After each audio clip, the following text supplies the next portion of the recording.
जय गुरु जी। शुक्राना गुरु जी। सारी संगत को जय गुरु जी।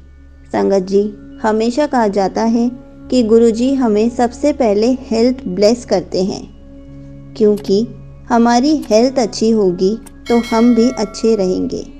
इसलिए गुरु जी हमें बहुत सारी चीज़ें ब्लेस करते हैं, लेकिन उनमें से सबसे पहली चीज़ हमारी हेल्थ होती है।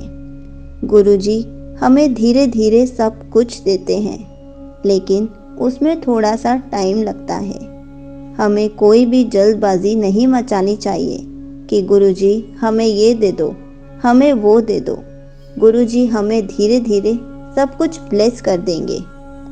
इसी पर एक आंटी जी का सत्संग सुनते हैं, जिसमें उन्होंने बहुत अच्छे से बताया है कि गुरुजी ने उनको कैसे हेल्थ ब्लेस की, उनको कैसे बचाया। तो चलिए आंटी जी का सत्संग सुनते हैं। जय गुरु जी। संगत जी, मेरा नाम अनुभा है, मैं दिल्ली से हूँ। संगत जी, ये मैं अपना शुक्राना सत्संग शेयर कर रही हूँ। मैं अपना सत्संग गुरु जी के मंत्र जाप से शुरू करना चाहती हूँ। ओम नमः शिवाय, शिव जी सदा सहाय। ओम नमः शिवाय, गुरु जी सदा सहाय। ओम नमः शिवाय, शिव जी सदा सहाय। ओम नमः शिवाय, गुरु जी सदा सहाय। जय गुरु जी। शुक्राना गुरु जी। संगत जी, ये मेरा सत्संग जैसे मैंने आपको बताया, मेरा शुक्राना सत्संग है। संगत जी, मैं गुरु जी को शुक्राना करना चाहती हूँ। जब से मैं गुरु जी के साथ जुड़ी हूँ, मेरी ज़िंदगी में बहुत पॉजिटिविटी आ गई है। और मैं आपको बताऊँ, जब मैं पहली बार बड़े मंदिर गई थी तो चाय प्रसाद जब मैंने पिया था, उसके साथ मैंने ब्रेड पकौड़ा प्रसाद खाया था और कड़ा प्रसाद खाया था। तो उसके बाद दर्शन करने के बाद मैं बाहर आ गई थी। उसके बाद अचानक से मुझे बहुत ज़्यादा अजीब सा फील हुआ, जैसे वॉमिट आ रही है, चक्कर आ गए, पसीने पसीने हो गई मैं। तो मुझे लगा कि शायद मेरे को बहुत ज़्यादा एसिडिटी रहती है, तो और मैंने सुबह से कुछ खाया भी नहीं था, तो मैंने कहा हो सकता है उसकी वजह से हो। तो मैंने बस नज़रअंदाज कर दिया इस चीज़ को। लेकिन जैसे मैं गुरुजी के साथ जुड़ती गई, तो मैंने महसूस किया कि मेरे को तो इतनी ज़्यादा हाइपर एसिडिटी रहती थी, मतलब आप यकीन नहीं मानेंगे, मैं रोज़ ही पेट पकड़ के बैठी रहती थी शाम के टाइम अपना, मतलब मेरा पेट इतना फूल जाता था, मतलब इतना मैं बहुत परेशान हो जाती थी अपनी एसिडिटी की वजह से। और मैंने ध्यान ही नहीं दिया इस बात को कि भी मेरी एसिडिटी बिल्कुल ही ख़त्म हो गई। ये शुक्राना है मेरे को गुरुजी ने मेरी हेल्थ ब्लेस करी। दूसरी चीज़ उन्होंने मुझे ब्लेस करी कि मैं थोड़ा सा एस्थमेटिक पेशेंट हूँ। बहुत एक्यूट एस्थमा नहीं है मेरे को, बट ब्रोंकाइटिस की प्रॉब्लम मुझे होती है, साल में 1 या 2 बार तो मुझे ज़रूर होती है। But thank you Guruji, thank you so much Guruji, जब से आपने मेरा हाथ थामा है गुरुजी। इस बार इस सर्दियों में मुझे एक भी बार इन्हेलर की ज़रूरत नहीं पड़ी। अदरवाइज़ मैं किचन में जब खाना बनाती हूँ, जब मैं तड़का लगाती हूँ किसी चीज़ के लिए, तो मेरे को इन्हेलर की ज़रूरत पड़ती है।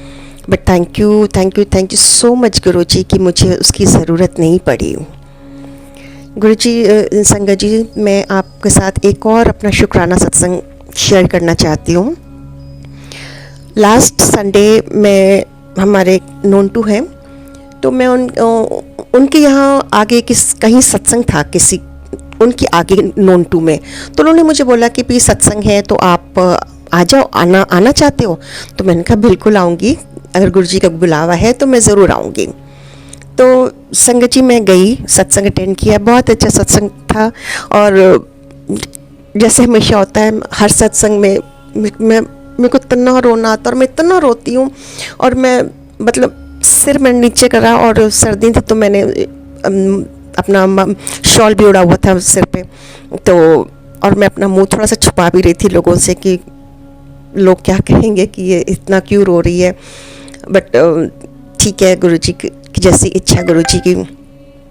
तो वहाँ से सत्संग हुआ, हमने लंगर प्रसाद लिया, सब कुछ बहुत अच्छा हुआ सत्संग। गुरुजी की बड़ी मेहर थी, बहुत ब्लेसिंग्स थी सत्संग में।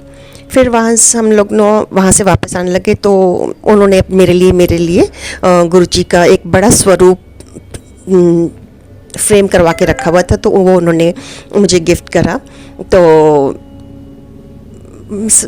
उसके बाद ऑटो में बैठ गई मैं गुरुजी का स्वरूप लेके। बट मुझे बड़ा अजीब सा लग रहा था कि मतलब जब वो ऑटो चला रहा था मैंने ध्यान ही नहीं दिया, मैं गुरुजी का मंत्र जाप करती आ रही थी, गुरुजी का स्वरूप मैंने पकड़ा हुआ था अपनी गोदी में और मैं मंत्र जाप करती आ रही थी, तो मैंने ध्यान ही नहीं दिया कि वो ऑटो कैसे चला रहा है। बट फिर मैंने जब ध्यान दिया कि ये ऑटो ठीक से नहीं चला रहा है, एंड मैंने एकदम से ऊपर शीशे में देखा तो संगत जी, मैं क्या बताऊँ आपको, उसकी आंखें बंद थी, वो सो रहा था, सो क्या रहा था संगत जी, वो नशे में था। और वो क्योंकि हम लोग मैं जब ऑटो में बैठी थी तो उसके साथ वाला जो ऑटो वाला था वो जो वो पीते हैं, क्या कहते हैं उसको, पता नहीं, वो चिलम सी में कुछ पी रहा था। तो मुझे लगा ये हमारे वाला ऑटो वालों ने नहीं पी है, बट मुझे नहीं पता था कि उसने भी पी रखी है। और उसकी आंखें इतनी लाल थी, तो मैं उनको पीछे से टैप करने लगी। मैंने कहा भैया भैया आप सो रहे हो क्या, आप सो रहे हो क्या? एंड कहता नहीं मैं नहीं सो। मैं कहा नहीं, आप सो रहे हो, और आप बिल्कुल हम बिल्कुल फ्लाईओवर के मिड में थे और मैं नहीं जानती कि कैसे गुरुजी ने मुझे बचाया उस वहाँ पर, कि मुझे लग रहा था कि ये फ्लाईओवर से नीचे फेंकेगा ऑटो, और वो बिल्कुल फ्लाईओवर की दीवार के पास ले जाता, फिर थोड़ा सा इधर खींच लेता, फिर दीवार के पास चला था। और मुझे लग रहा था कि भी पता नहीं गुरुजी मेरे साथ थे तो मुझे कैसे बचाया गुरुजी ने, ये गुरुजी की महिमा है और वही जानते हैं कि उन्होंने मुझे कैसे बचाया। तो थैंक यू सो मच गुरुजी, मुझे बचाने के लिए और सही सलामती से मुझे घर पहुंचाने के लिए। थैंक यू सो मच संगत जी। मैं इसी के साथ अपना सत्संग को विराम देती हूँ। ओम नमः शिवाय, शिवजी सदा सहाय। ओम नमः शिवाय, गुरुजी सदा सहाय। ओम नमः शिवाय, शिवजी सदा सहाय। ओम नमः शिवाय, गुरुजी सदा सहाय। जय गुरुजी, शुक्राना Guruji. Thank you so much aunty ji, आपने अपना सत्संग पूरे गुरु परिवार के साथ शेयर किया। आपने बहुत अच्छे से बताया कि गुरुजी ने आपको कैसे हेल्थ ब्लेस की। आपने ये भी बताया कि गुरुजी ने आपकी जान कैसे बचाई। संगत जी, ऐसे हैं हमारे गुरुजी। गुरुजी हम सबको हेल्थ ब्लेस करते हैं। जब भी हम किसी बहुत बड़ी प्रॉब्लम में होते हैं तो गुरुजी हमें बचाने के लिए ज़रूर आते हैं। गुरुजी हमारे अंग संग होते हैं। गुरुजी हमारा ख्याल रखते हैं। इसलिए हमें जब भी कहीं जाना हो तो गुरुजी को साथ लेकर जाना चाहिए, और जब भी वहाँ से वापस आना हो गुरुजी को वापस लेकर आना चाहिए। वहीं पर गुरुजी को छोड़कर नहीं आना चाहिए, क्योंकि अगर हम गुरुजी को साथ ले जाएंगे तो वापस भी तो लाएंगे, ताकि गुरुजी हमारे अंग संग रहें, गुरुजी हमारा ख्याल रखें। जय गुरुजी, शुक्राना गुरुजी।